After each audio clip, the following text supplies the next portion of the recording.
রাহুলের বিহার যাত্রায় টেনশনে কি নির্বাচন কমিশন? রবিবার সাসারামে ভোট অধিকার যাত্রা শুরু করবেন রাহুল গান্ধী, আর সেদিনই নির্বাচন কমিশন সাংবাদিক সম্মেলন করবে। রাহুলের বিহার যাত্রা নিয়ে কি টেনশনে তাহলে রয়েছে নির্বাচন কমিশন? আমরা এই নিয়ে আরো বিস্তারিত জানবো। সরাসরি নিউজ রুম থেকে দীপ্তিমান ভট্টাচার্য বিশেষ প্রতিনিধি রয়েছেন আমাদের সঙ্গে। দীপ্তিমান,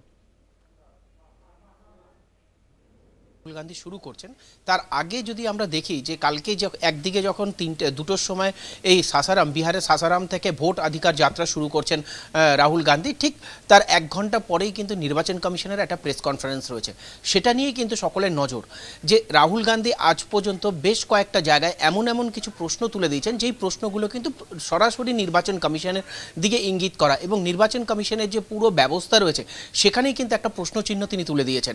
যেরকম কর্ণাটকটা নিয়ে তিনি প্রশ্ন করেছেন, কর্ণাটকের 1 ঘন্টা তিনি যে প্রেস কনফারেন্স করেছিলেন সেই প্রেস কনফারেন্সে তিনি একের পর এক প্রশ্ন তোলেন, একের পর এমন কিছু জিনিস তিনি তুলে ধরেছিলেন যেগুলো কিন্তু অস্বস্তিতে ফেলে দিয়েছিল নির্বাচন কমিশনকে।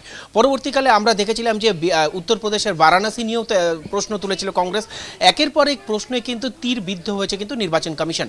সেক্ষেত্রে কালকে একদিকে যখন রবিবার দিন, একদিকে দেখতে হবে একটা হচ্ছে রবিবার, সেখানে সাসারাম থেকে ভোট অধিকার যাত্রা শুরু করছে রাহুল গান্ধী, ঠিক তারপরেই কিন্তু সাংবাদিক বৈঠকে বসছেন নির্বাচন কমিশন। সেখানে কি কোনো রকমভাবে কোনো বিষয় সেখানে উল্লেখ করা হবে? তাদের বিরুদ্ধে যে অভিযোগগুলো তোলা হয়েছে, একের পর এক অভিযোগ তোলা হয়েছে, তার কি কোনো উত্তর পাওয়া যাবে বা তারা কি তার কোনো উত্তর দেবেন?